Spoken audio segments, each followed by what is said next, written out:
With Robinhood, not only can you trade individual stocks and ETFs, you can also seamlessly buy and sell crypto at low costs. Trade all in one place. Get started now on Robinhood. Trading crypto involves significant risk. Crypto trading is offered through an account with Robinhood Crypto LLC. Robinhood Crypto is licensed to engage in virtual currency business activity by the New York State Department of Financial Services. Crypto held through Robinhood Crypto is not FDIC insured or SIPC protected. Investing involves risk, including loss of principal. Securities trading is offered through an account with Robinhood Financial LLC, member SIPC, a registered broker-dealer. The James Golden Show on the Red Apple Podcast Network.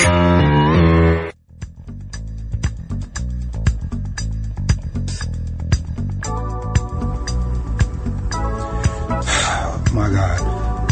I've been a Democrat all my life. All my family been a Democrat all their life. And this BS, Charlie Kirk and everybody acting stupid and don't care about this man's life and his family life. I'm done with you. You know what I'm saying?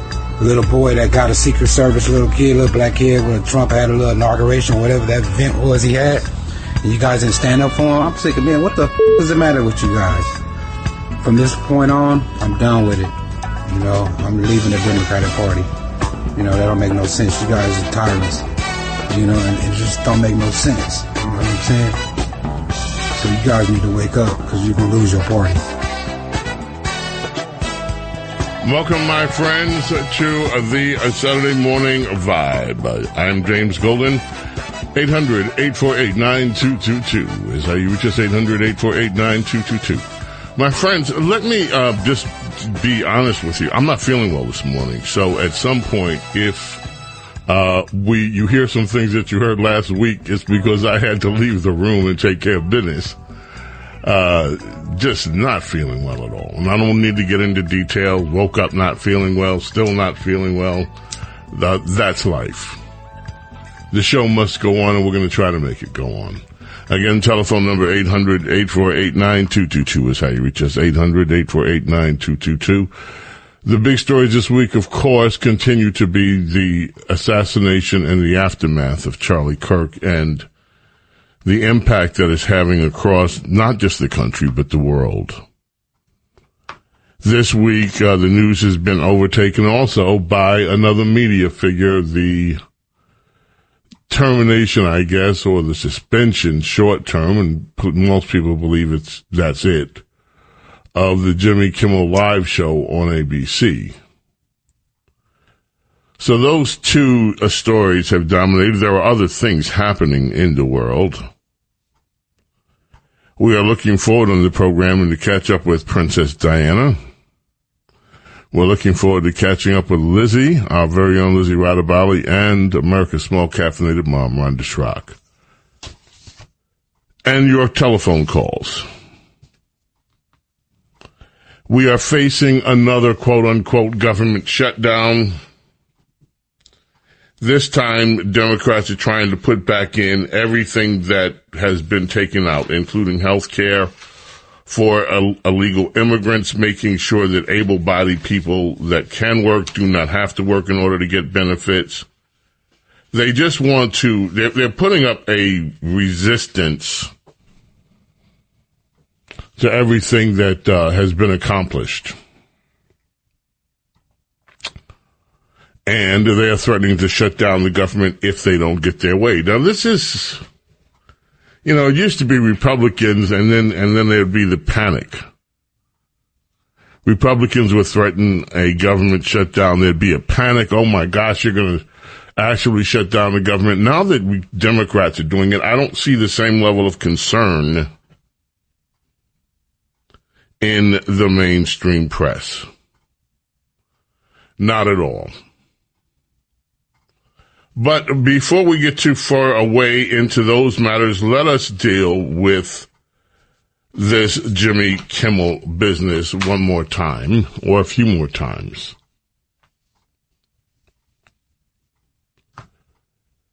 Jimmy Kimmel, in my estimation, I've said this all week, this is not a free speech issue.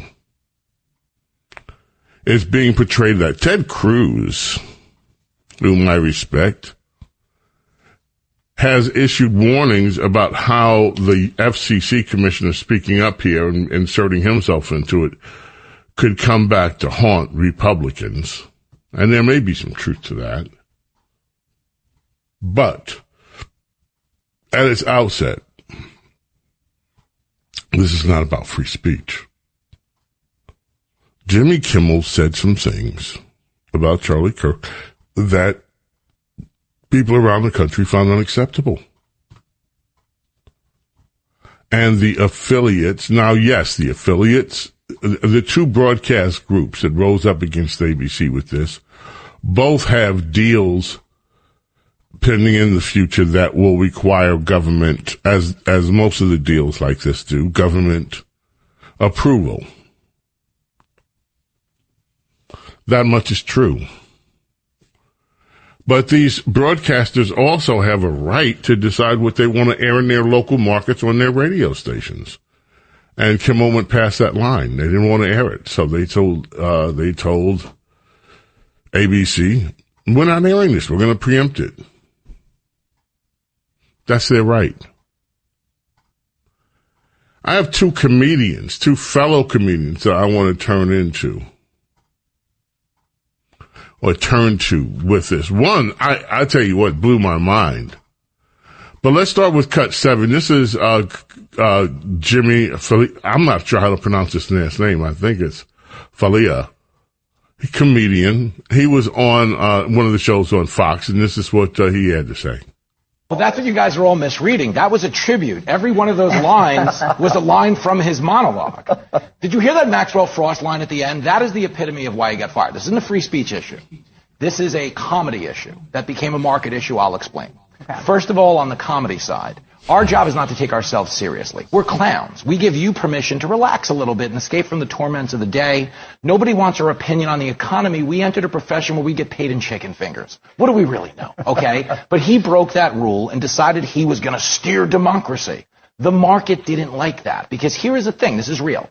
If you're lucky enough to host a late night show, this is like the holy grail of comedy. Okay, these jobs that we have and he had and everything else like that, you're the last thing people watch before they go to bed. Would you rather go to bed with a smile on your face or go to bed with someone going, the Nazis are here? Oh, no, they're here. Like, this is the end right now. And that's how they've been putting people to bed for 10 years. That's how it became a market issue. People, okay, understand. The First Amendment, as you know, protects you from government prosecution for what you say. It does not protect you from really angry TV affiliates that are paying $100 million for a comedy show and getting whatever that activist junk is. I was telling this to my son last night. If somebody hires you to deliver pizza, don't show up with a pint of lo mein. It's not that lo mein is bad. It's that you're in the pizza lane and you got to deliver the pizza. Kimmel was answering the phone and being like, yeah, I'll be right over, and he wasn't showing up with the pizza. And the fans hated the show, and it was hemorrhaging viewers, and it had to go. Okay, my friends, now I promised two comedians. Here's the second one. This guy is brilliant, in my view. This is a little long, folks, so bear with it. It is comedian Rob Schreiner. He was on, again, Fox had him on, and this guy understands the business that he's in and explains it in relation to this firing of fellow comedian Jimmy Kimmel. Please give this a listen. It is, again, Rob Schreiner. So what you have here is you have capitalist pressure. Capitalist pressure is really important because what happens is you have to make money or you have to do something of value so that you can get something in return. Now, the interesting thing is it's false advertising because honestly, I mean, look, Jimmy Kimmel can be funny, and I don't mean to take anything away from that, but the fact of the matter, can you remember a political joke that went viral, what was something really funny of his? There was no attempt in humor at all in what he said. And as a matter of fact, it was a lie. And now, as you pointed to, Will, since the 1960s, you have to get a license to broadcast. This isn't Netflix, this isn't cable, this is broadcast TV. And when you have broadcast TV, you have to, the airwaves are owned by the public. And to get that license, you have to be in the interest, like you said, of the public. And so that's why when there's a news van parked in the white zone, they don't get a ticket. Because they are there to present news, to inform the public in the public interest. So what happens is 25% originally was supposed to be the news to inform it, to get that license. So when you absolutely lie to the public, then you are no longer in the public interest, like Jimmy Kimmel did the other night. mislead and lie, and actually was something dangerous. So with the FCC chairman, he didn't say that he was going to pull the license. He was going to give them a warning and ask for an apology, if what I understood on the Benny Johnson show. And so that's not the government doing it. And when 246 different stations around the country say we're no longer airing this, it's because they heard from their consumers. They heard from their customers. And they said, that's it. We're not doing it. And so Nexstar, who was a great guy over there, Sean Compton, said, that's it. He's the CEO, and said, when we have complaints like this, and none of the channels, 246, because I'm sorry, it's not just LA and New York. There are people in between who have a real sense of decency and who realize that what you had here was you had someone who wanted to have conversations and debate, and for somebody who was gunned down for that. So while I don't want to ever celebrate somebody losing their TV show, I think the outrage over somebody losing their TV show should be dwarfed by the outrage over somebody losing their life over a decent, God-fearing, wonderful, lovely person trying to have conversations. So that's where my concern goes. That was profound on so many levels, and he hit many of the points that are necessary here. These individual stations had complaints from people. This is not a monolith. Everybody loved Jimmy Kimmel, and poor bad Trump and poor bad Brendan Carr took him off the air because they didn't like him. This was about what he said and how it affected people in the local markets, in the local areas where people live. They were offended. And that is the reason that show's not on the air right now. James Golden, Snerdley, Saturday Morning Vibe, 800-848-9222. We're planning on taking as many of your calls as we can, too, by the way. 800-848-9222. The James Golden Show on the Red Apple Podcast Network. The James Golden Show, entertaining and informative on the Red Apple Podcast Network. James Golden, Snerdley with you here. We have some calls coming in. We'll take calls as soon as we can. There's so much going on with this. Chris Murphy, and I think I played this yesterday, it's just the way the Democrats are demagoguing this whole issue with Kimmel. You know, I made the point yesterday, and for those of you that don't hear that program, let me just say it again.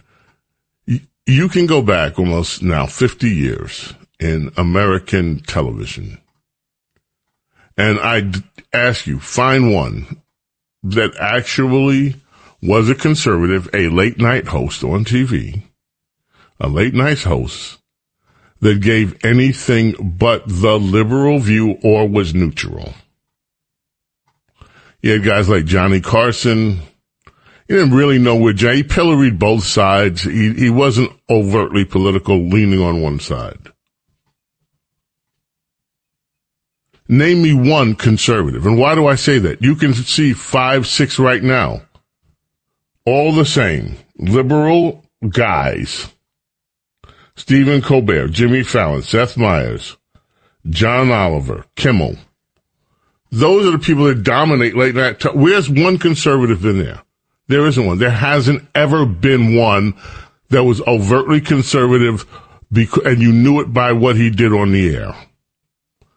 Why are there no women late night? Why is this a gig for only white liberal men? Arsenio had a little play. They made sure to get him out quick. Bye-bye. That was, 30 years ago now? Almost. So they talk about censorship. Conservatives have been censored for decades. And the same goes with these news programs that come from these networks. They've never been, that they're who the liberal journalists are because it's fairly apparent from the way they do the stories or what stories they put in. Most of the time, by the way, when the lead anchor for one of these network news, it started with Walter Cronkite. He was also the managing editor, which means he got to pick what stories came into the news. He was the final arbiter of that. And just as important, what wasn't put in the news. Conservatives in television, network television, which are on the public airwaves, have been shut out for decades. These are the public airwaves. They are not the liberal public airwaves. They are supposed to be the airwaves for all Americans. And this, my friends, is where all these arguments about censorship and First Amendment fall flat. There hasn't ever been. Democrats have, and their liberal allies have totally controlled the public airwaves for decades. And now we're seeing all this old democracy's falling, everything's falling apart. Go to Chris Murphy, that's cut 5, and listen to his take on this. And this is what he had to say. Right now, it is essentially illegal for any individual company to own ownership of stations in more than 40% of markets. And that restriction exists for a lot of reasons. First, you just don't want to have any company having that much control of speech and local news in this country. But it's also just bad to have that much kind of national ownership of local news. You want local companies to own these stations to an extent, at least.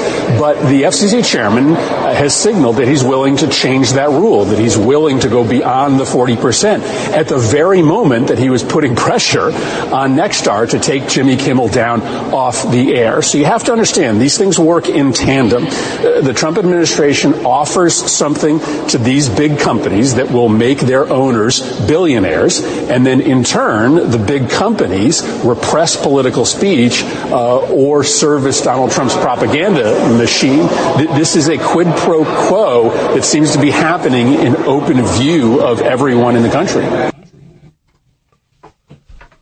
The Democrats, my friends, regardless of all of that, the voices that have been shut out in American media for over 50 years have been the Republicans. The public airwaves have been run by Democrats, both late night news programming and a lot of the other programming that has culturally affected this nation. One particular segment has been shut out, conservatives, until now. And they are having a cow because Donald Trump is trying to dismantle, and now individual television owners are dismantling some of the leftist propaganda machine that has held a steady ownership of the public airwaves and excluded conservatives for over 50 years. We'll be back. James Golden, Snerdley, 800-848-9222 is how you reach us.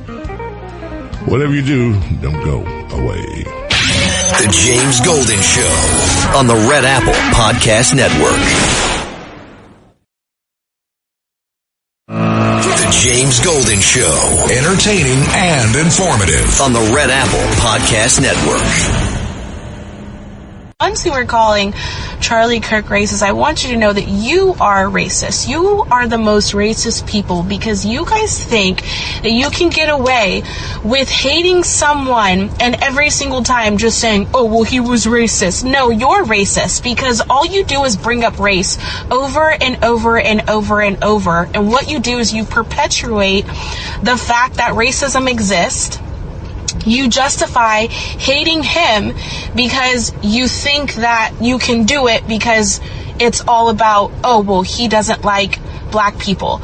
That is incorrect. You are racist and you need to check your heart. If you are going around celebrating Charlie Kirk because you're saying he's racist, you are in fact the racist one. But somebody needs to say it, and I'm so done about hearing Charlie Kirk is this and Charlie Kirk is that. Charlie Kirk was an amazing man of God, and we need to honor him, and be careful who you are putting your mouth on. James Golden, Snerdley. Welcome, my friends.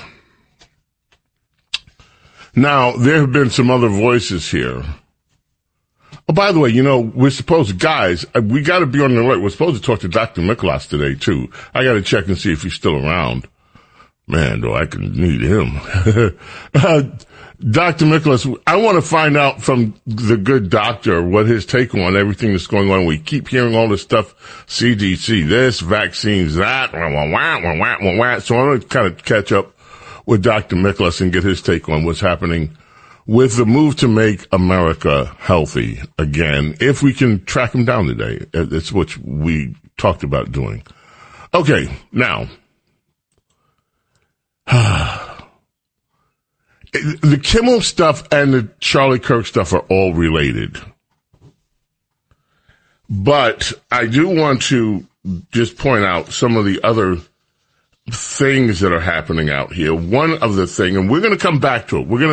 We're not leaving talking about either Charlie Kirk, the big memorial this weekend, or we're not leaving talking about Kimmel that has the entire left apoplectic losing their minds, if you can call them that. In Chicago, the ice raids have begun.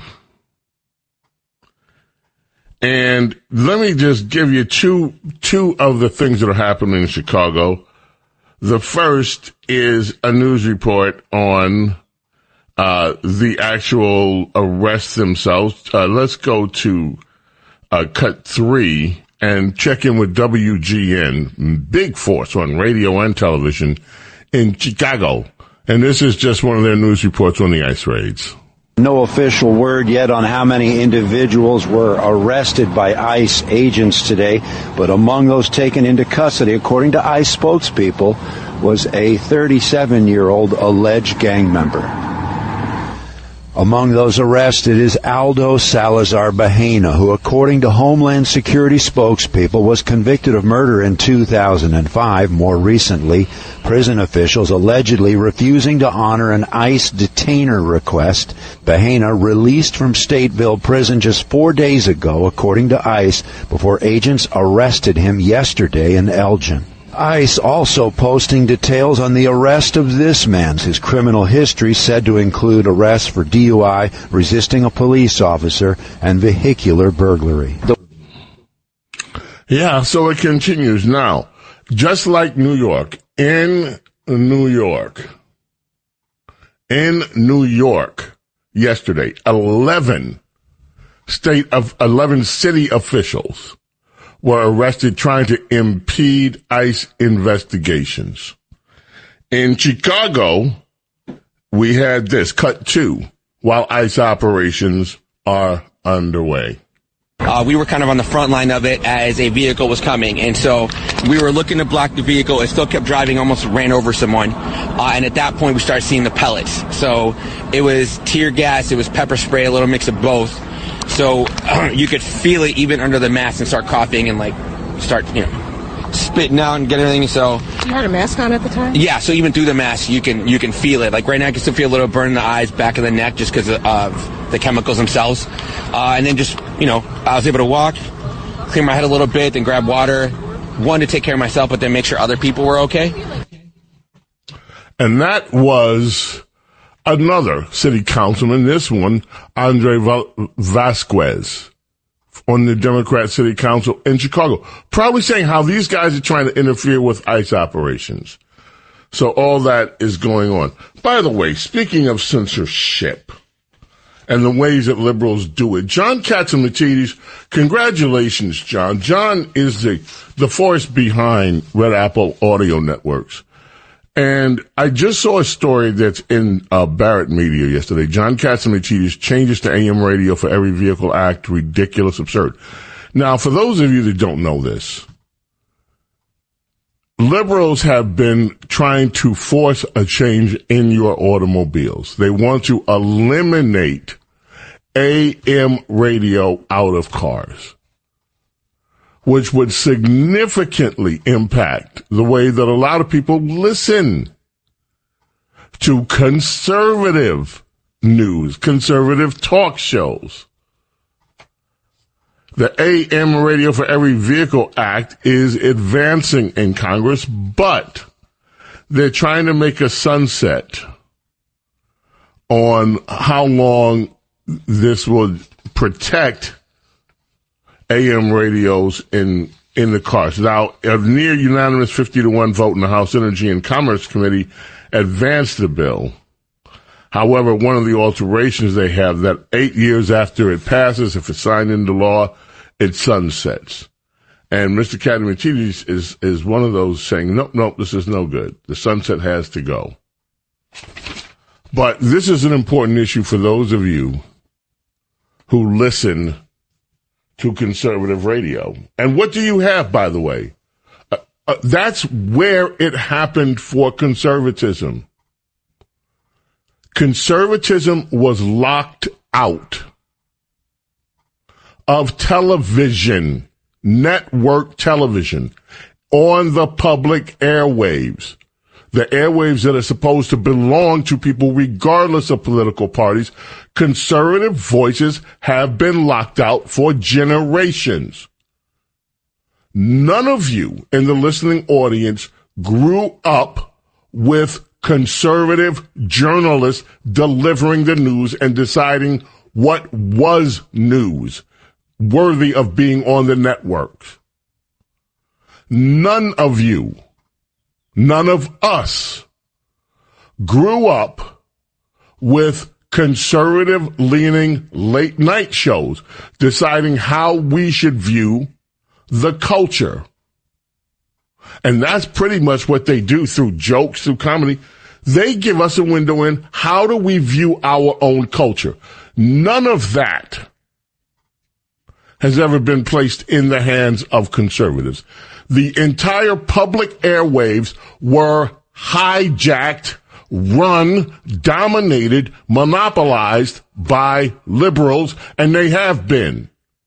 Even now, with 5 liberal hosts, openly liberal, openly with their politics, late night, we're getting the world is the sky is falling treatment because Jimmy Kimmel overstepped and overstayed his welcome in many people's homes. And now democracy is falling. My friends, we need a realignment. And I know this seems like a lot for people, especially for people that don't follow politics, that don't follow the culture, that don't get this kind of analysis. It seems like a lot. Every week there's something else. Every week something else that was an institution seems to be threatening. They're worried, some of these people. We have a soundbite from this actress, Alyssa, what's her name? And I'm not saying that pejorative, but how the thing. Look, everything that you think is under attack right now has been attacking conservatives, has been attacking half the country, has been attacking the American people, regardless of party, for 50 years. Everything that this administration is trying to dismantle, or that forces in the private sector are trying to dismantle, has all been built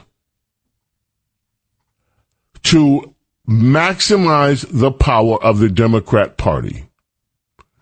And these loud screams and gnashing of teeth and whining and moaning are because now, for the first time, this corrupt power that they built, this empire based on a corrupt institutionalization of liberalism, is under a threat. And that's what's happening. And that's why these screams are so loud from these people. We're going to take some phone calls. James Golden. The James Golden Show on the Red Apple Podcast Network. The James Golden Show on the Red Apple Podcast Network. I promise we get to telephones, so let's do that. Let's start with Alyssa in Westchester, New York. Hi, Alyssa. Welcome. How are you this morning? Hi, it's Elizabeth, by the way. I'm sorry, Elizabeth. That's okay. He got it. The person who answered the phone got it wrong. But Thank you for taking the call. It's hard to follow Jim Croce, but I wanted to remind you that last Saturday you said very eloquently how it's important what people say, and if you don't have something good to say, you don't always have to say what's on your mind. And that reminded me of a song. It's real short that I taught my kids when I was a music teacher for 14 years. So I taught 100 or more children this song, and I'd like to just sing it for you, and then you can let me go. Go ahead. If it's short, go right ahead. Go ahead, Elizabeth. It's hard to sing in the morning. Okay, if you can't say something nice, say nothing. Take a bit of my advice. Say nothing. Think of friendly things to say. That's the rule to follow. If you think unfriendly thoughts, close your mouth and swallow. If you think it over twice and you can't say something nice, then don't say anything at all. Amen. Amen to that. And you should see, but this is exactly what I was talking about, Elizabeth, and thank you for, this is what, in one way or another, I was talking, the reason that came up, I was talking to a friend of mine who's from Canada. And as soon as I began the sentence, she finished it. You can talk to people, doesn't matter what race they are, ethnicity they are, where they're from. Those were the cultural messages that were repeated by parents, grandparents to help keep a civil society, to train kids. Don't be so judgmental over everybody. What are the things that you could go on and on. Look before you leap. If you don't have anything nice to say, keep your mouth shut. Those were the kind of messages. And none of that seems to be present in the teaching of our society today. So I'm glad you called in with that. Thank you so much. And thank you for singing. I had never heard that song before. It's beautiful. Thank you. Let's go to Maplewood, New Jersey, and catch up with Todd. Todd, welcome. How are you this morning? I'm good, James. Nice to hear you. I was just going to reflect on Charlie Kirk's life. He really, I was shocked when I got done with work, turned on a radio show on your station, and they said he was gone. And that kind of hit me right below the waist, because I knew what he was trying to do, but I didn't know how good he was doing it. And the way he could just basically respectfully disagree with someone and give him, some loving advice based on, his faith.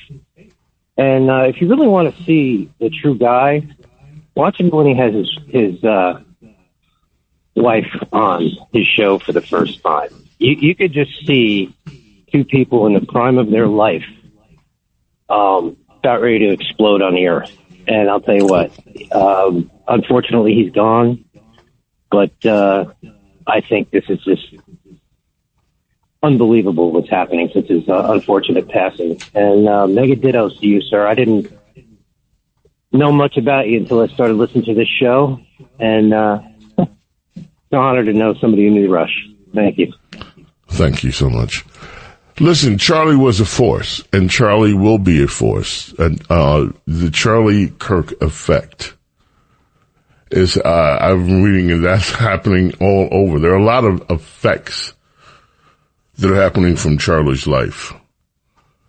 And of course, not all of them are positive. You have people like this woman that's running for the governor of New Jersey who fears Smith to just try to smear him. This is Mikey Sherrill, who's running to be the governor of New Jersey, Democrat nominee, calls Charlie Kirk a Christian nationalist. You see, that's supposed to be an insult. Makes the claim that he wanted to roll back the rights of women and black people, which is utter nonsense. But this is what she is out propagandizing to millions of people in New Jersey that will be voting for the Senate. Voting for her or voting for her opponent, who, by the way, is only a few points behind in the governor's race in New Jersey.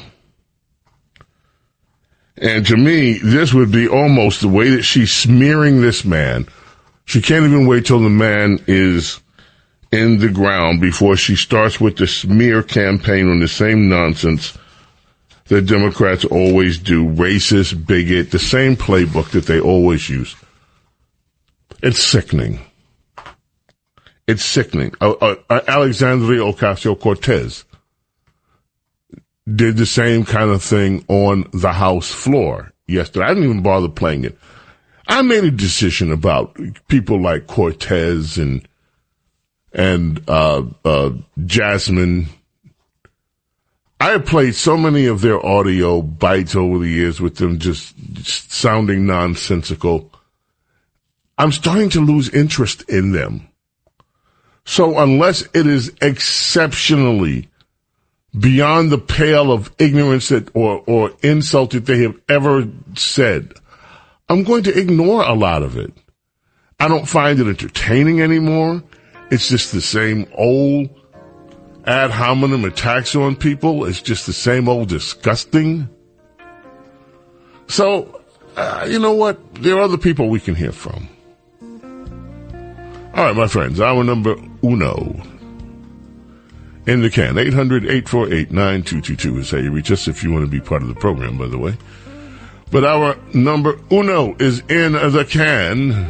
Our number duo is coming up. That means Lizzie's going to be here. Also, your telephone calls at 800-848-9222. So, later in the program, we'll hear from Princess Diana. Can't wait. Hear from America's small caffeinated mom, Rhonda Schrock. Can't wait. Hear from you at 800-848-9222. Can't wait for that either. Keep it right here. Don't go away. The James Golden Show on the Red Apple Podcast Network. The James Golden Show. Entertaining and informative on the Red Apple Podcast Network.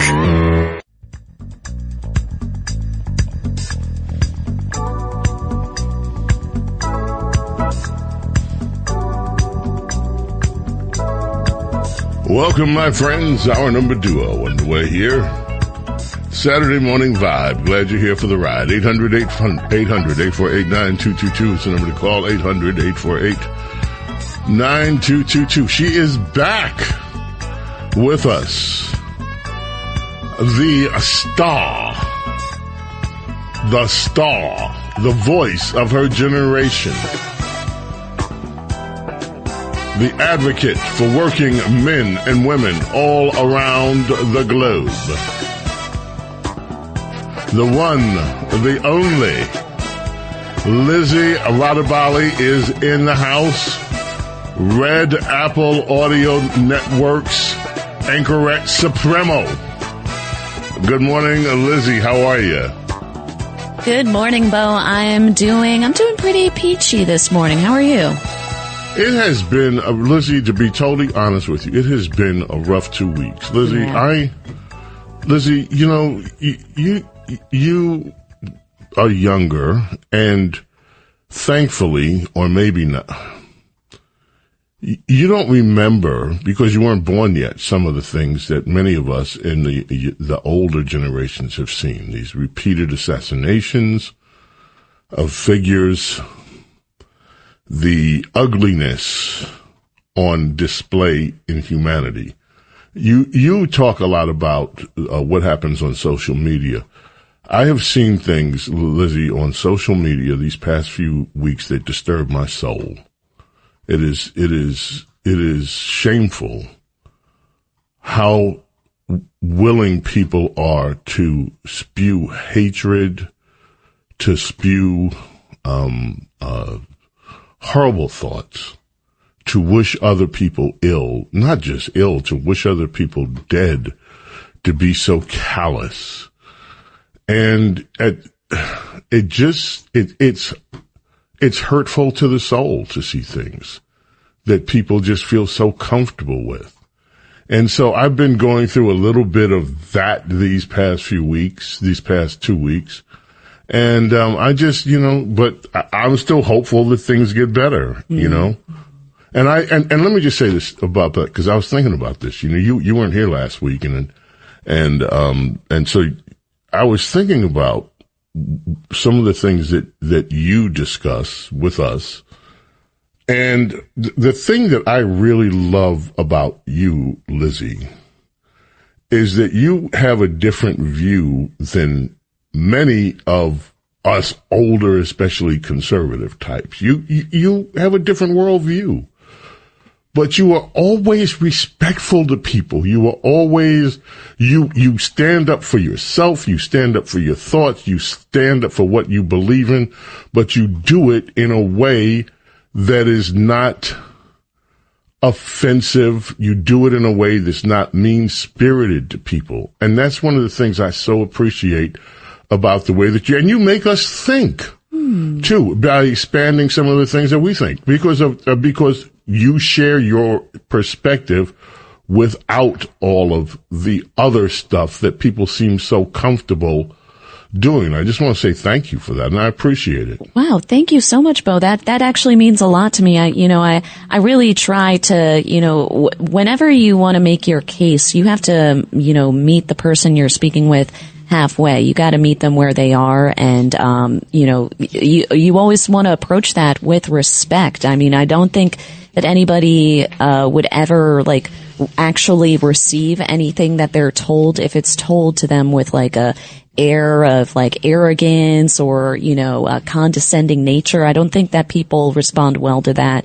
So you always want to just make your case and lay out your points in the best way you know how, without trying to I bash others. I mean, it's sometimes it's tempting. It's tempting to, uphold yourself and show out, the comparison of others. But, that's like a slippery slope, I think, that leads to no good. And it's like a net negative when you start to, one up people. So, thank you. I appreciate those kind words. And we've been seeing a lot of one upping. I mean, not just the past 2 weeks, but time in memoriam, when it comes to, these public killings and, public figures who are killed. It's just, I don't even think it's, social media obviously amplifies the problem, gives everyone a platform to speak on this. So I do think that, a lot of people have been reckoning with a lot of things that people the semi-Luddites like myself have been raising the alarm on for years now. Well, and so keep raising the alarm, Lizzie. That I will. And, and this is taking it to a new level. You sent me a story this morning, Lizzie. Is it a crime to insult virtual idols? Yeah. No, okay. So we're talking about, negativity and, social media.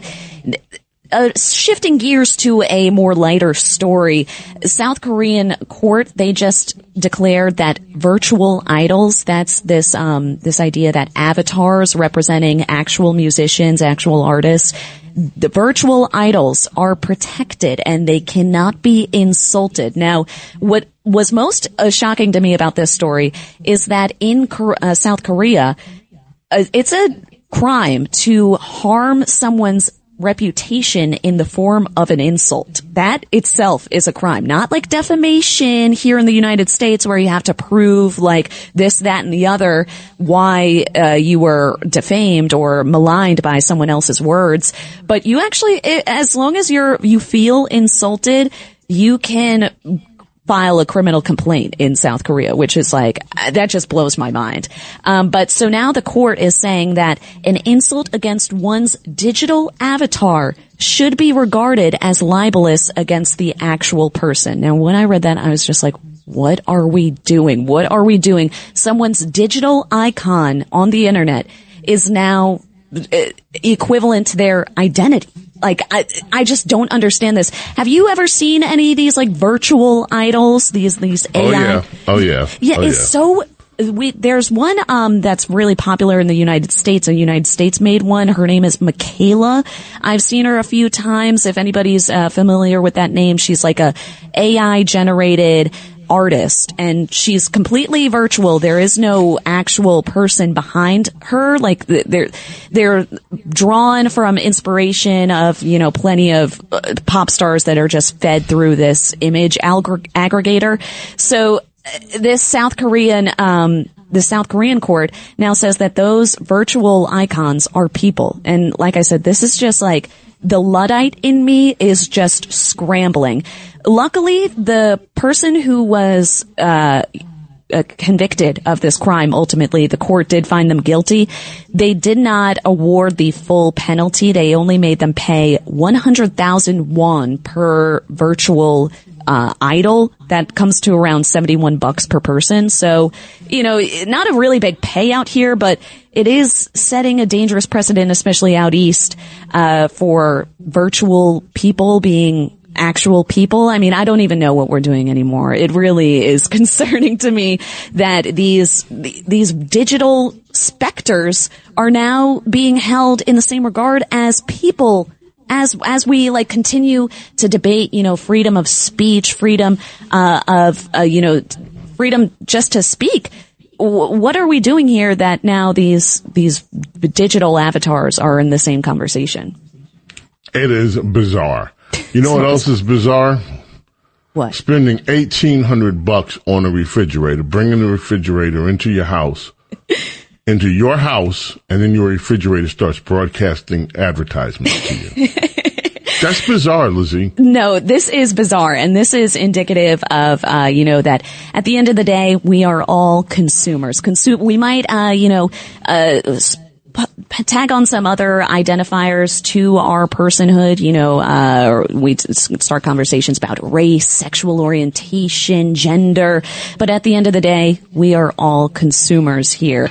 All that matters is what's in that wallet. The Samsung now has started rolling out their refrigerators, their virtual refrigerator. They have like a display screen on one of their very expensive fridge models. And now that is going to start displaying ads in your own home. You are now going to get advertised on your fridge. And it says that it's going to be curated. And that raised some alarms for me because curated, how are they going to curate this? Is there like a microphone in this fridge or something that they're like listening to you and tracking your conversations in the family kitchen? Not really clear. The official statement from Samsung just said that, it's optimizing and enhancing the everyday value for our home appliance customers. How is having an ad in my kitchen helping anything? How is that enhancing my experience of going to the fridge and getting something out of it? I mean, the screen itself, like I said, I'm a bit of a Luddite with that. I don't think that fridges need to have screens on them, telling you the weather. I mean, we walk around with screens attached to us at the hip. Our phones are in our palms at every waking moment. Why do you need the fridge to also have a screen? We're all going to have really bad eyesight in about 40 years and terrible chronic headaches from blue light technology. We're all going to be the picture of health is not going to be very pretty in a few years because of all this technology we're just constantly infusing in our everyday life. Well, I just find it really amazing. I mean, here you go. You spend $1,800 on a refrigerator, you bring it in, and now here's your refrigerator blasting ads to you. And you can't turn that feature off. You cannot turn the feature. Oh, you cannot turn it off? No, you cannot turn the feature that shows you ads off. I mean, you could unplug the fridge or disconnect it from the internet, but ultimately then you lose all the features that you paid for with the internet screen fridge, like the weather and I don't know what else you get from it. And that's why I need my refrigerator to tell me the weather, too. I know, it's just so ridiculous. I don't understand. And yeah, apparently there's options where you could display art and family photos, and that won't be disrupted by ads for now. But, don't hold your breath, because maybe your family album might be interrupted by a 2-for-1 pizza deal. Well, here's where I think this is going, Lizzie. What? Sooner or later, you'll have sensors and you'll have smart technology. And so your refrigerator will start telling you what you're running out of and then put an ad on it. So you need to go buy it. Here's the best price to go buy it. And here's where to shop. And of course, the Samsung, whoever's doing this, I'm not saying it'll be Samsung, but whoever comes up with that aspect will take a cut. Yeah. For helping push products. I mean, this stuff is endless. Oh, I'm going to go one step further. What about a fridge that makes you watch an ad in order to open it? Ooh, that's coming soon. I just put a really bad seed in someone's head right now. Yeah, right. So, You put a great seed for how people will finally reach the breaking point and get rid of it. I don't rule it out. Don't rule it out. It might come. Oh man, oh man, oh man. What a world. Lizzie, thank you so much. Thank you so much, Bo. All right. Our very own Lizzie Radabali, ladies and gentlemen. James Golden, Snerdley here, Saturday Morning Vibe. 800-848-9222. The James Golden Show on the Red Apple Podcast Network. The James Golden Show, entertaining and informative on the Red Apple Podcast Network. Yeah, okay. Here's something I want to just touch on very briefly. Back to other issues or related issues. In Laguna Beach, California, show you how twisted things are out in California. Cut 10. This is still regarding, you can listen to the full report. This is from a Fox station out in California.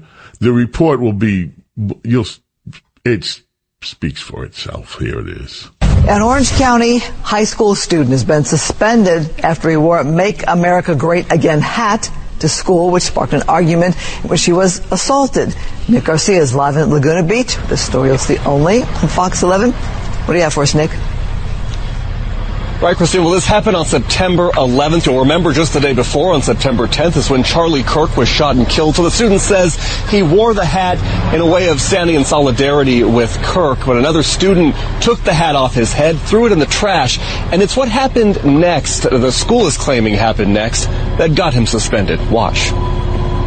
Zach Hornstein was studying at home Tuesday afternoon instead of in class at Laguna Beach High School.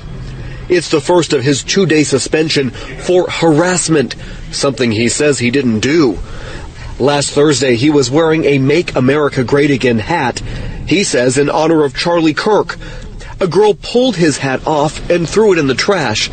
Then, he says, she started using profanity to describe President Trump. I made a joke towards them and I said, if you don't like it here, Canada's open borders, feel free to go. A teacher told administrators he said something different. They're saying that I told a group of girls to go back to where they came from, which I never said that.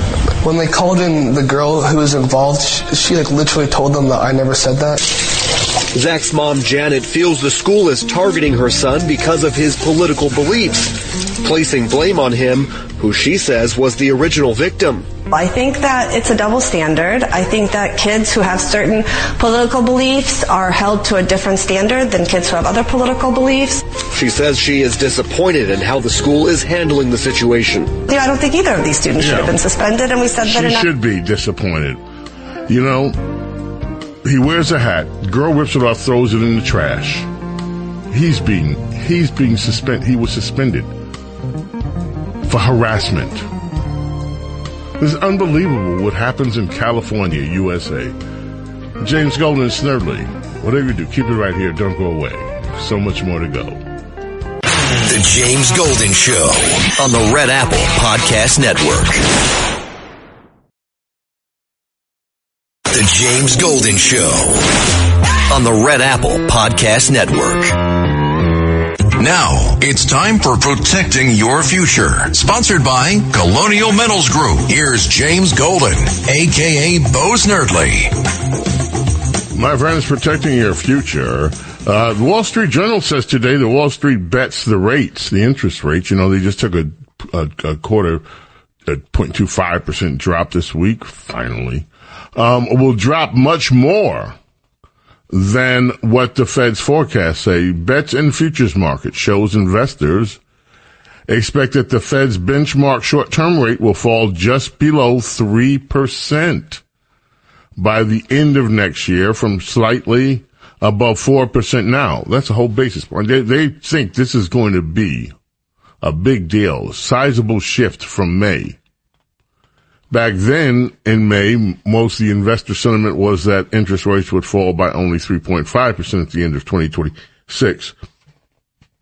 The risk that brings, which I'm passing along to you from the Wall Street Journal, is now that investors have become, the risk is now that investors are being overly optimistic about rate cuts, and that borrowing costs will rebound if the Fed, which just lowered rates for the first time since December, proceeds cautiously, pushing traders to rapid shift. So here's protect your future. You don't know where this is going. I don't know where this is going. Don't just look at the stocks. Look at other ways where you can mitigate what happens either way this goes with the interest rates. We don't have a crystal ball. And you can bet all you want to, but we don't know for sure where the rates are going. So hedge. Look for hedges against not just inflationary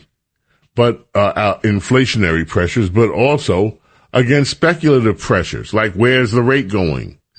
Because we don't know.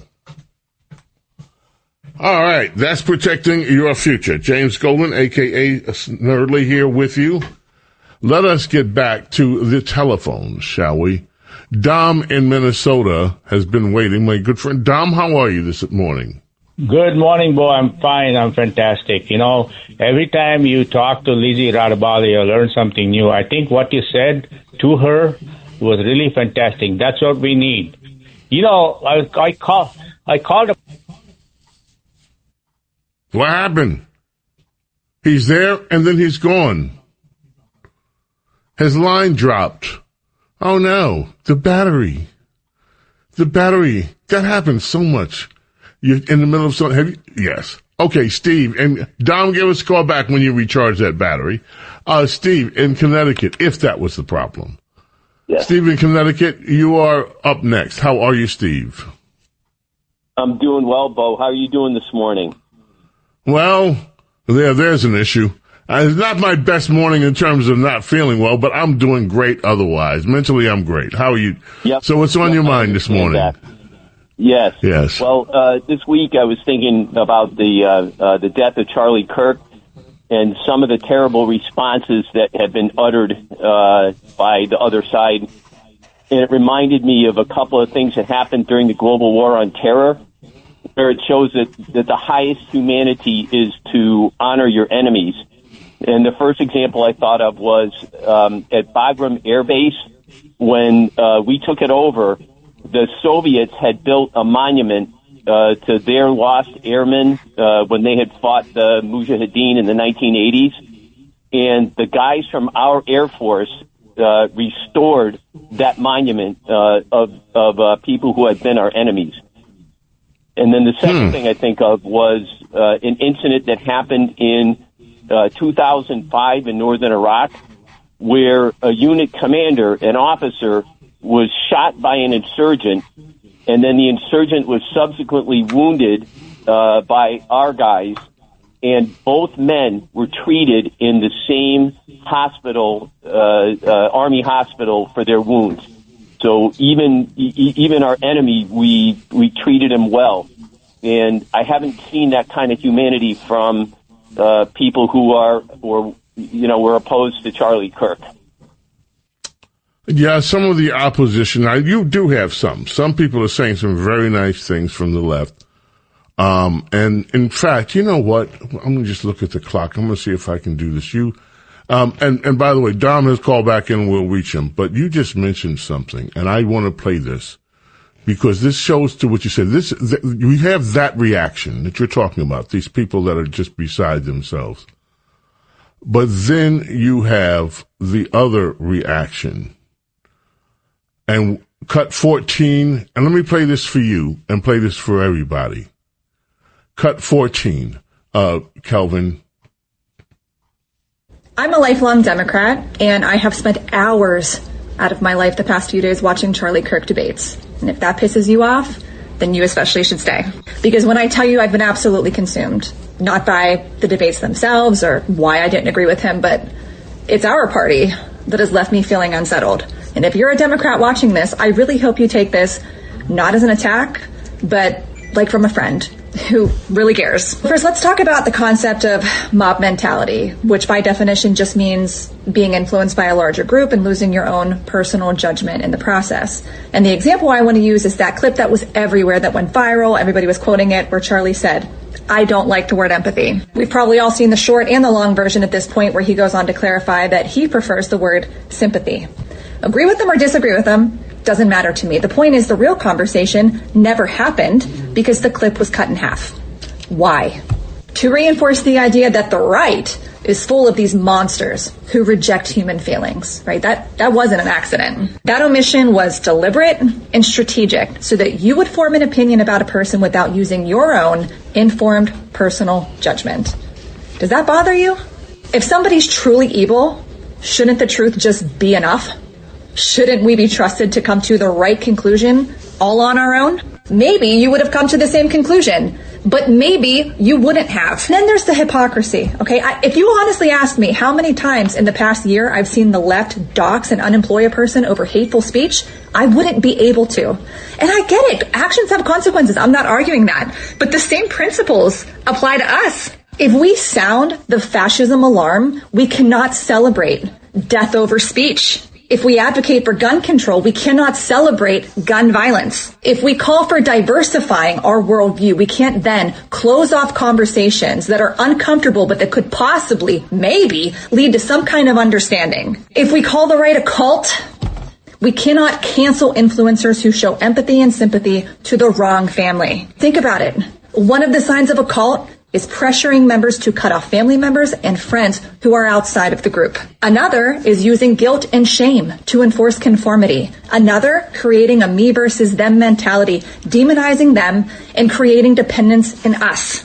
I really feel like Finnick right now. Remember who the real enemy is. If you take nothing else from this video, I really hope it's this. It's not about Charlie Kirk. It's about us taking the time to reflect. Are we living up to our own standards and our own ideals? Are we leading with integrity, or are we just falling into a different version of the same fucking trap? Because from my viewpoint, I don't know, it feels like we're becoming a lot like the things we claim to stand against. Wow. Well, there you have it. You know, what you didn't hear, because Cohen was quick on the draw, someone once again, this is a plot. They left in the F-bomb. But we got it. Thank you, Kelvin, near the end. But that is though it's not just one-sided what's happening. There are people that are starting to see through what especially these extremists and liberals are trying to do. Tom, thank you for the call, and thank you for triggering me to play that. Appreciate it. Now, Dom from Minnesota is back with us. Dom, you were saying, my friend. Yeah, thanks for taking my call again, James. You know, Governor Jelly Bean Pritzker posted a picture on the state website posing with Mr. Kellen McMeller, a Chicago anti-violence worker wearing a peacekeeper uniform. This man had 4 outstanding warrants in multiple states when he posed for this picture with the governor. And then later, the next day, also involved in a smash and grab burglary of a Louis Vuitton store that ended in a fatality of a man driving to work. This man's girlfriend later gave birth to a son on the next day. So the governor's office apparently scrubbed the photo using bleach bit from Hillary's closet. This is what happened. And this guy says, you know, we don't want... Actually, the interview was on TV about blocking Trump from sending troops to improve Chicago's crime. Right. Yeah, you know, I've read about that piece, and they are trying to just say, look, they said, oh, the God, which, by the way, is true. Let's not just score points without being honest. Their response was, The governor takes lots of pictures with lots of people, and this is what happens. And every public figure does. Okay, fine. But it doesn't take away from the underlying facts of who the man is. And it doesn't take away what its stance on crime is. Now, lost this week, and I want you to stand in line because I want you to listen to this with us, with the rest of us. And Dom, I want to get your reaction to it. So in Illinois, you have Pritzker going on and on about how awful Donald Trump is. How awful this attempt to actually bring some law and order and immigration enforcement to his state of Illinois is. You have all of that happening. And then you have Brandon Johnson. Now, ICE has been out there. People have been in the streets fighting ICE in Chicago. But this is what Brandon Johnson said this week, cut 33. And I want to get your reaction to it, and I'll give you mine. The fact of the matter is we are driving violence down on this city, and we're using every single resource that's available to us. Jails and incarceration and law enforcement is a sickness that has not led to safe communities. Jail, law enforcement, incarceration is a sickness. It's a sickness. Law enforcement is a sickness. Jail is a sickness that hasn't led, incarcerating people, a sickness that hasn't led to safety. What do you think about that, Dom? All I can say, James, is everybody is catching the Mamdani-itis. This is the problem. Well, Brandon Johnson was Mamdani before Mamdani was Mamdani, because he's been talking this way for years. But this is in the mayor of a city. Law enforcement is the sickness. Notice what the sickness. The sickness is putting people away and holding them accountable. The sickness is law enforcement. Who are the criminals? The criminal actions are not sick, according to him. The criminals that are perpetuating evil upon society are not sick. The people that are sick are the law enforcement people. The people that are sick are those people that run the penal institutions where these people are incarcerated. Incarceration itself is sick. This is the demo. I'm telling you, folks, these people are saying things now that I hope become part of not only the next midterm election that's coming up, but the election in 2028. I think some of these things that they're saying now are worth keeping and holding for years. Dom, thank you very much. Appreciate the call. 800-848-9222 is how you reach us. The James Golden Show on the Red Apple Podcast Network. The James Golden Show, entertaining and informative on the Red Apple Podcast Network. Okay, James Golden, Snerdley with you here. Coming up in our number trio, of course, Princess Diana will be here, as well as America's Small Caffeinated Mom, Rhonda Schrock. I want to, we have all this stuff still that concerns Jimmy Kimmel, but you know what? I'm kind of Kimmeled out, to be totally honest with you. Like, whatever. I know it's still raging out there, but so instead what I'd like to do is bring you two voices we have from liberals, and because I like to share. The first one is this, cut 25, and it will speak for itself.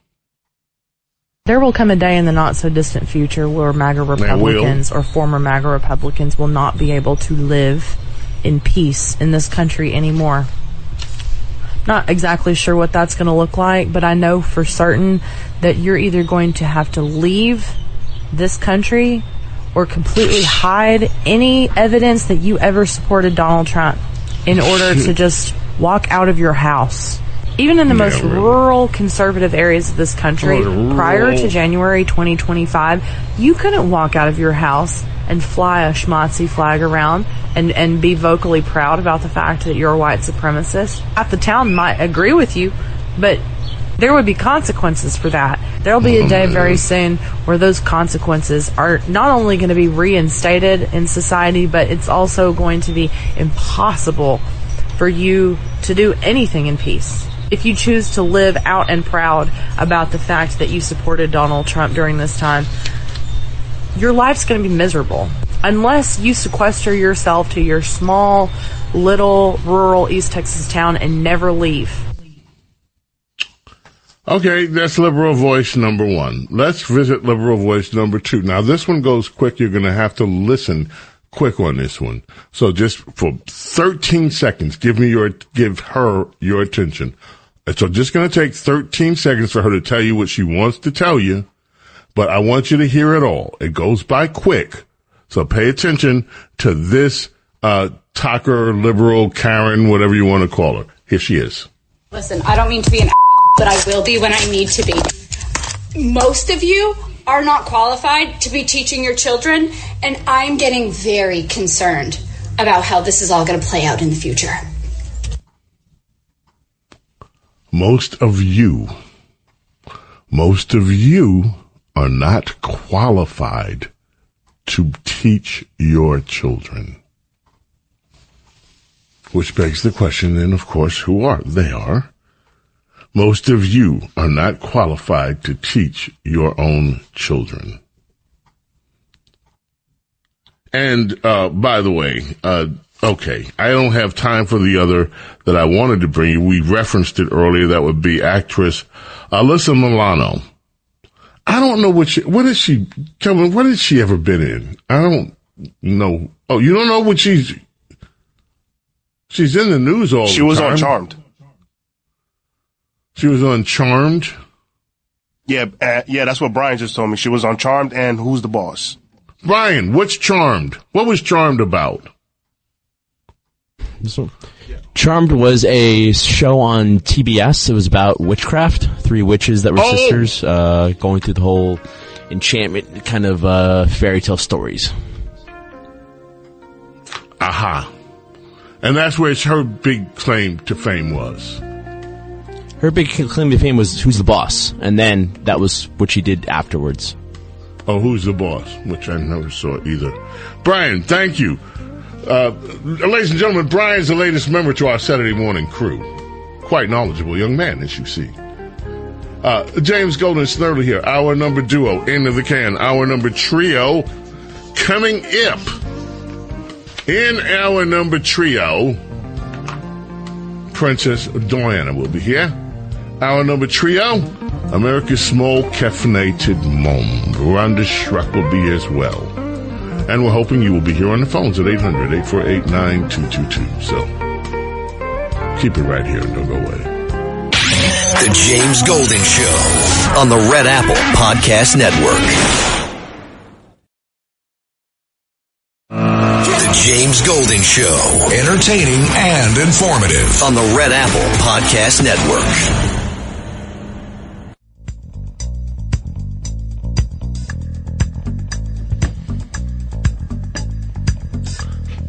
Welcome, my friends. Our number trio underway. Saturday Morning Vibe, 800-848-9222 is how you reach us, 800-848-9222. You know, I was just thinking about, for some reason, I don't know how these things happen. You know, things pop in your brains. I just thought about that line from Mrs. Robinson. Dear Mrs. Robinson, a nation turns its hungry eyes to you. Well, it's time for Radio Royalty with James Golden and America's Princess of Policy, Princess Di. That was then, and this is now. Right now, when The nation of the United States of America needs the reassuring voice, needs the wisdom, needs the goodness, the loveliness. We turn to Princess Diana, and she is in the house. Welcome, Your Highness. How are you? I am so happy to hear your voice, and I'm sorry you're not feeling well. Prayers for recovery. Thank you. You have no idea how bad this one is. I didn't know whether I was going to be able to do the show. It's just, I don't want to get into details. It's just unbelievable. Well, you are dedicated, and I really appreciate you making the extra effort. And your voice this week especially has been so important. I just wanted to tell you, kudos to you and my appreciation for your pointing out a lot of the examples, and especially the examples of what happened to our boss, Rush Limbaugh, with the vitriol and the cancellations and all of the attacks coming from the left. And you pointed out passionately and really accurately, and I really appreciated you doing that, because, you know, that has been lost in all of the angst and anger coming from the left in the result of the Jimmy Kimmel situation, that you reminded everybody what we have all lived through, and especially Rush and every important voice from the conservative side. So thank you. Well, thank you. I appreciate that. You know, it still blows my mind. And you know what blows my mind even more, all this business over Kimmel, as I keep saying. Diana, you name me one name me one late night show that has ever had a conservative host, and they let the conservatism bleed into the late show. When has that show ever existed? Never. Okay, when has network news ever had a right journalist and they let the conservative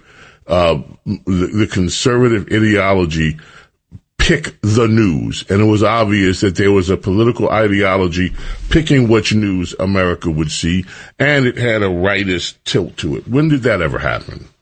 Well, never, which is why, you know, the conservative world has formed its own networks and news outlets and journalists, and has been hugely competitive with the broadcast media, which is dying. So the result has been, it was a vacuum, and you're absolutely right. The conservatives were shut out completely. But these are public airwaves, and that is my central point in this. Right. The public airwaves are supposed to belong to the public, not the left, not the right, to the public. And so when you have all of this taking place, and now we're told that unless you have 5 liberal late night hosts, something's terribly wrong, and you've got Ted Cruz, who, by the way, I don't know necessarily that he's wrong, and I'm not trying to bash him, but you've had Ted Cruz, you have Ben Shapiro and others out saying, okay, to the FCC commissioner, you shouldn't be telegraphing like this. You shouldn't be telling local stations that they have, but they do have power. What do you make of that? I mean, I guess I understand in a way them saying, look, be careful, because if this kind of power is exerted on conservatives, but then what the hell have we been living with for 50 years? Yeah, oh no, the left may, when they get in power, they may attack conservatives. Wait a minute, what has been happening for the last, 3 decades already? So that, I agree with you. The thing that's interesting to me is the fierceness that the left defends the territory that they think they own. Broadcast television is one of them. College campuses is another. And so when there's any kind of hint that the conservative world may be exerting some sort of influence on those areas, they lose their cookies and their mind. And that is what's happening with this Jimmy Kimmel. And I agree with you. I'm tired of it already. And I just read this morning, according to Variety, that they're negotiating, Disney and Kimmel, for him to come back. So who knows? I'm over it. I was over it originally, defending his right to have, millions of dollars in a show, that this is a civil right that he gets to keep.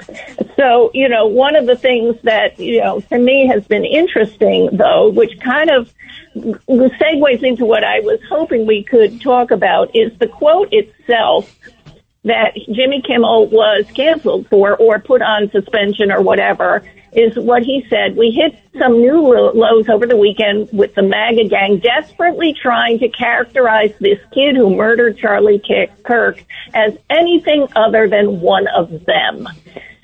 So his point was that Charlie Kirk was murdered by a MAGA killer, and that was the view on the left for, a few days. This was the universal, and it comes to the point that I wanted to talk about Andy No. It's pronounced differently than I'm pronouncing it. I cannot pronounce the Vietnamese No, but Andy No, who is a journalist of amazing standing and wrote a book called Unmasked, Inside Antifa's Radical Plan to Destroy Democracy, which was a bestseller. And one of the criticisms is that of his book and his work by the left, it is an article of faith on the left that there is right-wing violence. There is only right-wing violence. There is not left-wing violence, which is the quote that Jimmy Kimmel said. He basically was reinforcing this idea that any danger, any threat to quote-unquote democracy comes from the right.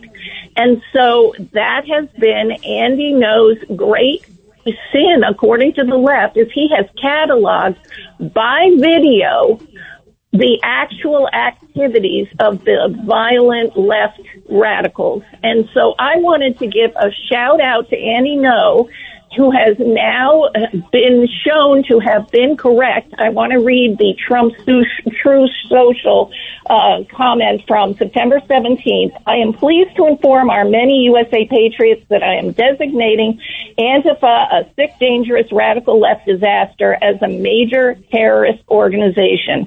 I will be strongly recommending that those funding Antifa be thoroughly investigated in accordance with the highest legal standards and practices. Thank you for your attention to this matter. And a lot of the understanding and the awareness of how dangerous Antifa has been and the associated networks and money funding to them has come thanks to Andy No. And I want to give a huge shout out to him because he has been on the front lines alone, and he has been attacked physically. He had a, brain bleed. He has been hospitalized. He has been, just things thrown at him, pushing, the violence coming at him, because what he does is he simply shows video of them in action, especially in the Portland area, Seattle area. A lot of those activities by the left are uncovered by the mainstream media, and the vast majority of Americans who are paying attention to the mainstream media have no idea how demonic and evil these people are and violent. And so I became aware of what the behavior of these people by following Andy No on Twitter during the Summer of Love. That's when I first started paying attention. He would just put up these minute and a half, 2 minutes of showing the behavior of Antifa and their allies. And it is just the most amazingly despicable behavior, and demonic is the only word that I can put to it. And I wouldn't have been aware of it, and a lot of us on the conservative side wouldn't have been aware of it, and the rest of the country who does not follow Twitter and does not follow conservative media still is unaware. But I think the reason that there has been advocacy toward Trump and that he responded to it, to designate these as a terrorist organization, it is global, it is not just in America, is thanks to the work and the bravery of Andy No. And I just wanted to say that in appreciation that this may be finally addressed in this country, and they have been related, and Andy has a word for Transifa, which is the trans wing of the Antifa movement, which has been some of the most violent activities and may have been, instrumental in influencing the killer of Charlie Kirk. So thank thanks to Andy Ngo and his bravery, and the results are going to be wonderful for the rest of the world, which other countries are now designating Antifa as a terrorist group in response to what Trump is doing. And that is long overdue. By the way, folks, his name is spelled N-G-O, Andy, N-G-O. That's how you spell it if you're looking for him. So I'm going to do this. We're going to take a quick break, Your Highness, and we're going to come back. I want to speak with you about the Charlie Kirk Memorial that's due to take place, and anything, what your expectations are, and the legacy of Charlie Kirk, too, if we have time, of course. The James Golden Show on the Red Apple Podcast Network. The James Golden Show on the Red Apple Podcast Network. Okay, so the Charlie Kirk Memorial is going to be held this weekend. What are your thoughts about that? Well, just some of the housekeeping details so people can tune in if they're interested, and I hope many of us in America and the world will. It's going to take place at 11 a.m. local time in Arizona, but 2 p.m. Eastern. It's going to be at the State Farm Stadium in Glendale, Arizona, the home of the Arizona Cardinals. It seats 63,000 to 73,000, depending on the arrangement, and there's an overflow at the Desert Diamond Arena. They're going to have, your news reporter said, Super Bowl level security, because the president will be speaking, the vice president will be speaking, along with many of the cabinet secretaries. And so there needs to be a real care taken for continuity of government purposes. You know, they're very careful about not having everyone in the same place at the same time. So that is going to be, I'm sure, logistically very, very complex. But I want to quote the spokesperson for Turning Point USA, Charlie's organization, who also mentioned there has been, at this point, 62,000 inquiries to start TPUSA chapters so far, which would be in almost every high school and college in America. But he had a quote, "I was just told that we have more press interest in Sunday's celebration of Charlie's life and legacy than there is for the Super Bowl. The gospel of Jesus Christ is about to be proclaimed to the largest audience in the history of humanity. To God be the glory." And I just wanted to make that point that this is going to be heartfelt and directed toward what was most important to Charlie, and he said so many times. It is his faith and his declaration of the gospel, and that is what will be proclaimed tomorrow. In addition to all of the, encomiums and praises from people who knew him, and his wife as well will be speaking. And so I just wanted to, land on one verse that has helped me from the Bible, and I think that it will be helpful this is from Romans 12:21. "Do not be overcome by evil, but overcome evil with good." And I think for many of us, the hardest part has been seeing this unleashing of evil in the celebrations of this assassination. And that has been so hard to bear. And you alluded to it earlier. It is discouraging and deflating. But that is what we are told in scriptures, is not to be overcome by that. But in response, overcome evil with good. And that is such a wonderful directive and channeling of that sorrow. Because, I'm like you. I at first was shocked by the leftist responses and what they were saying online and the media celebrating it. And I'm over it. It's like, okay, we have to basically carry on Charlie's legacy and tell the truth and be bold. And we must do what that verse says. All of us in our way, no matter what we believe, is overcoming evil with good. I don't know what many of these leftists think the end game is here for them with this. I mean, there's pushback now, of course, a number of people that have been fired from their jobs, just so many educated people in the military, even private sector, healthcare sectors, that are saying some of the most hateful things. It's been kind of an eye-opening, but here's the thing that I don't understand. I don't understand what they think will be the effect of all of that. Most civilized people don't like it when people gloat over someone's death. They don't like it when people gloat over someone's misfortune. Sometimes, people that they think they deserve it. And I want you to hold on after this break because I have a bite for you, a soundbite I want you to hear from Harry Inton from CNN. But I don't understand what they expect, Princess Di. What do they expect is going to happen from this showing of hatred?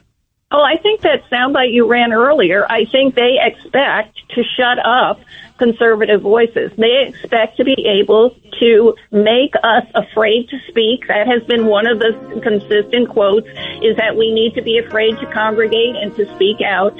And the opposite is going to happen, which is the work of God. Princess Di is going to stay with us, folks, for one more segment. I just have 2 or 3 sound bites I want to listen to and respond to. And American small caffeinated mom, Rhonda Schrock, will be here with us as well. Saturday Morning Vibe. James Golden, glad you're here. 800-848-9222 is how you reach us. And whatever you do, keep it right here. Do not go away. The James Golden Show on the Red Apple Podcast Network. The James Golden Show. Entertaining and informative on the Red Apple Podcast Network. Princess Di is here. Thank you for bearing that, Princess Di. Sometimes the music inspires me just like the politics does. I'm so glad. All right. And I wanted to play some cuts for you. This one's long. We're not going to play the whole thing, but we'll start with number 19, CNN's Harry Inton. And here we go.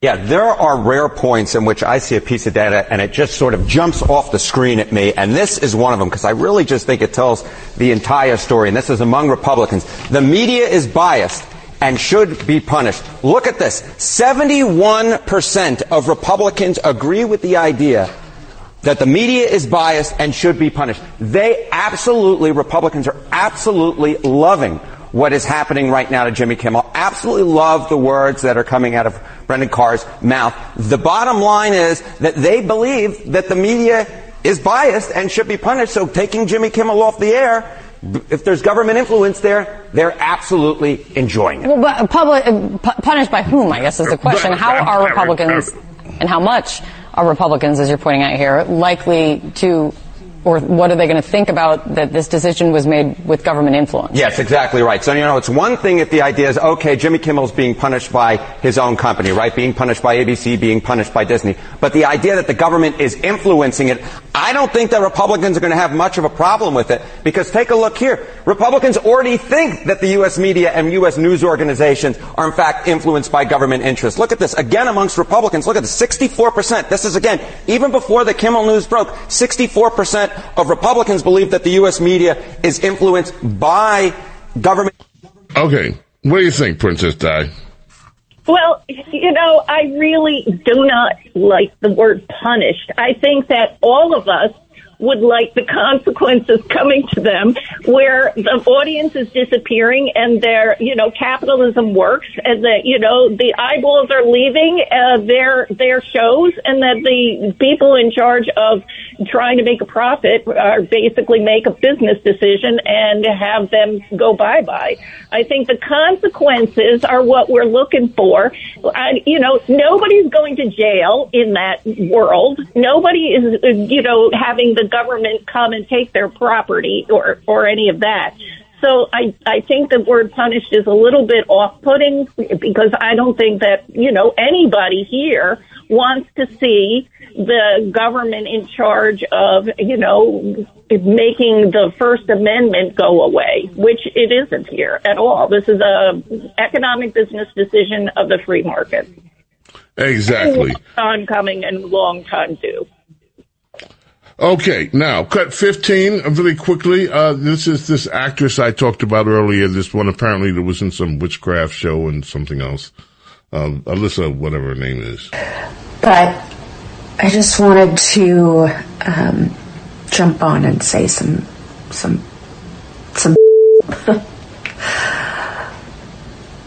it feels like the country is dying. At least that's how it feels for me. I don't know how it feels for you, but for me, it feels like my country is dying. And it's hard to know what to do with that. And I know it feels unbearable, like watching something sacred just bleed out in front of you while you're just watching and not being able to do anything while others kind of cheer and look the other way. So I just want to say, if you're feeling any of that too, it's real. It isn't political. This is okay. That's enough. Princess, is it real? How do you relate to when you hear that? Well, in a way, you can't blame people who only have heard a caricature of reality in their whole lives. That is what they have been fed by the mainstream media, by their sources that they trust, by each other in the entertainment world. All the things she said are believed and taken as faith. And so, it's one of those things that, all right, relax. It will be fine. The country is not dying. All of the things they're predicting, it's kind of like global warming. In 5 years, the world is going to collapse. They've been saying for 50 years. And so when it doesn't happen, hopefully some eyes will be open. But it's, as Scott Adams often says, that there are basically two movies people are seeing. Same reality, but two different movies, two different filters. And their side is being fed a lie. And the only thing that will be the antidote for that is to keep telling the truth and be bold and not really worry about what their angst is, because we tell the truth and some will be persuaded ultimately. Boom. Your Highness, thank you so much for spending so much time with us today. I do appreciate it. Love you. Thank you so much. Love you too, James, and feel better. Thank you much. We're going to take a quick break here, ladies and gentlemen. The James Golden Show on the Red Apple Podcast Network. The James Golden Show, entertaining and informative on the Red Apple Podcast Network. Okay, it is time for America's Small Caffeinated Mom, Rhonda Schrock. Thank you for waiting and joining us. Rhonda, how are you? Good morning, James. I'm doing well, although I'm sorry to hear that you're not feeling well today. Well, we get over it. Thank you. I appreciate that. I'll hopefully get over it. Yes, I hope to. So, what is on your mind this morning? What weeks we have been through? It has been a hot mess of a week, hasn't it? I was thinking about that. I mean, it's hard not to think about that or to think about anything else. And what you said earlier in the show, that the vitriol and the outpouring of hatred on social media hurts your soul, I understand that. And it's not abating. In fact, it's over a week since Charlie's death, and it's almost like the reverberations and the echoes from that are growing. It has been really interesting to see how around the world there are memorials for him and just an outpouring of love. In our home, we have a brand new college student. He is enrolled in a state university for his freshman year, and he is now listening to Charlie Kirk. He was not aware of him before, but he's aware of him now. And I think that Charlie may quickly be becoming his favorite de facto professor. I could not love that more. I'm stunned at the outpouring of grief and love for a 31-year-old young man. How can one person who is so young have made such an impact? It is eye-opening, and it is really shocking. And conversely, the outpouring of hatred for a 31-year-old young man. How could such a young person who has not lived very long generate so much hatred?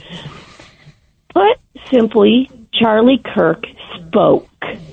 Everywhere he went, he spoke about his faith, his beliefs, what he knew and believed to be the truth, and his words challenged societal norms. We all know that. Popular philosophies. They skewered sacred cows. And as Charlie verbalized his thoughts and ideas, I thought about this, James. He held up mirrors, and not everybody loved what they saw looking back at them. In life, he really was a formidable foe of the enemies and the ideas that he felt were harmful or were destroying the country. He was a force. His mother must be so proud. He was a force, and he championed life, marriage, family, faith, the goodness of America, the things that so many of us hold dear. And he fought for his beliefs by speaking. You know, James, they never should have killed him, because his death has only expanded his influence and reach, and I would say exponentially. And so in death, his life almost has more, not almost, his life has more impact and more influence than when he was alive. And that's because, here's the thing, his words live on. They could not kill his words, and they cannot kill his words, and they will be preserved for all time. And so now that he's gone, my son is probably among hundreds of thousands, if not millions, who are now listening to him for the first time. So his impact just keeps growing, and they should not have tried to stop him. As we're waiting for his funeral, it would be good for all of us to pause for just a moment of self-reflection. I was thinking about his legacy. We are seeing large parts of Charlie's legacy and the fruit that his life has left behind. But what about our own? What about yours? What about mine? What legacy will you and I leave when we die? And what will be the fruit and the impact of our lives? These are appropriate and helpful questions to ask, and this is a good time to ask them. The reactions to Charlie's death have a lot to teach us. He was not universally liked. He was not universally loved. Even though he was skilled, he was smart, he was compassionate, he entertained everyone's beliefs and opinions. It didn't matter. It wasn't enough to convince everybody. He was still killed for it.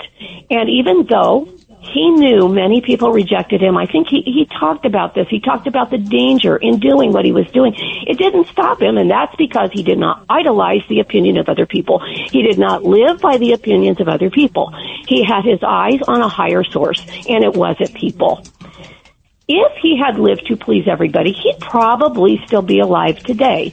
You know, if he had just softened the truth, if he had just watered it down, if he had refused to say anything that was controversial or felt harsh to certain people, he could have been very well liked by the majority of people. But if he had done that, his effectiveness would have been diminished, if not just completely neutralized.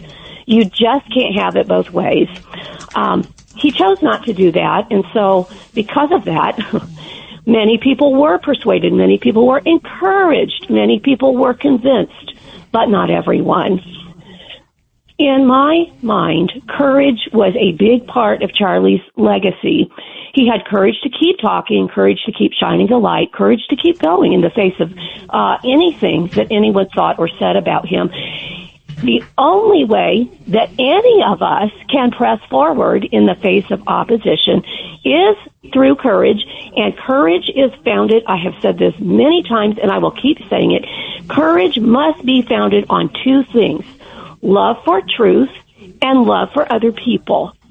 If you have more love for truth and love for other people than you do fear, you can press forward in the face of obstacles and opposition. And it doesn't matter what you're called to do.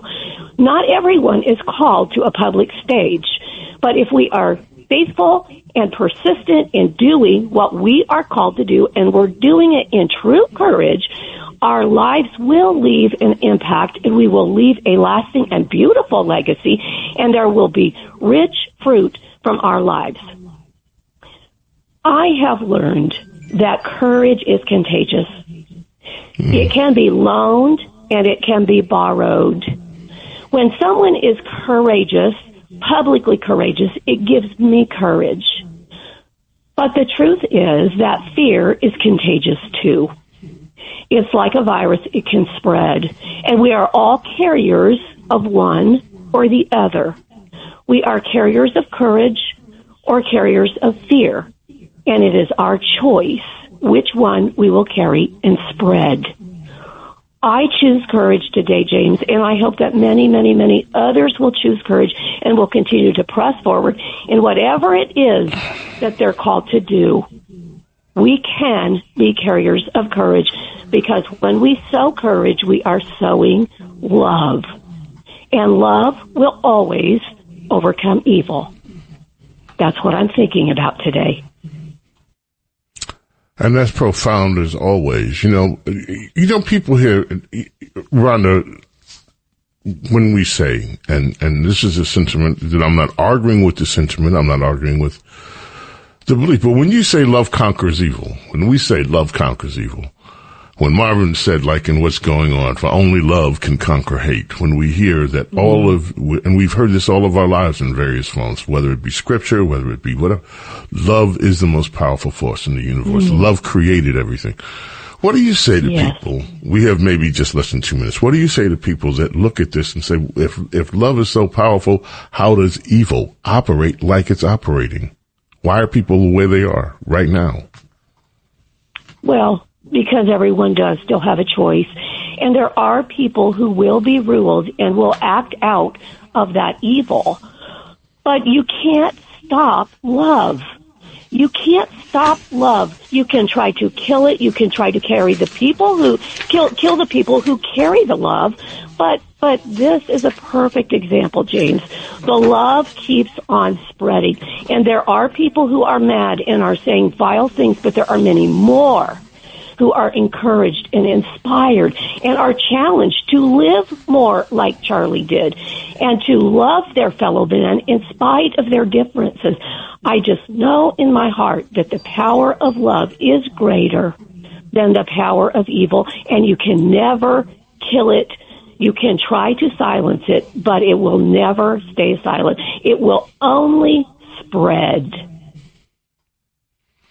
And there is, one of the things for sure, I knew Charlie, and I knew, of course, of the work that he was doing, and I didn't know him well. I'm not trying to pass myself off as like one of the insiders. I knew him, and I knew him from very early on, before he became all that, when Turning Point USA was just at the beginning. But what blew my mind, and what still blows my mind, is I had no idea, and I knew they were doing chapters around the world, but when you see, I saw the memorial that was held for him in South Korea. I've seen other things from other countries where people are just, have been so impacted by him. And Rhonda, what you say is so true. It is spreading. Thank you. Where can people find the essay? Where can they find you? TheDailyBS.com and RhondaSchrock.com, SCHROCK. Thank you, my love. Thank you, Rhonda. That's about it for us, folks. Saturday Vibe. Keep the love growing. Keep the love. Keep spreading it. May God bless, protect you, each and every single one of you, your families, your loved ones. Love and gratitude for you being here with me, my friends, allowing me to be with you. God willing, and that's the only way it ever happens, God willing, we'll be back here next week. Same time, same place. Thank you to my crew for helping me pull it out today. And every day we do this. Thank you, guys. I bid you adieu. Bye.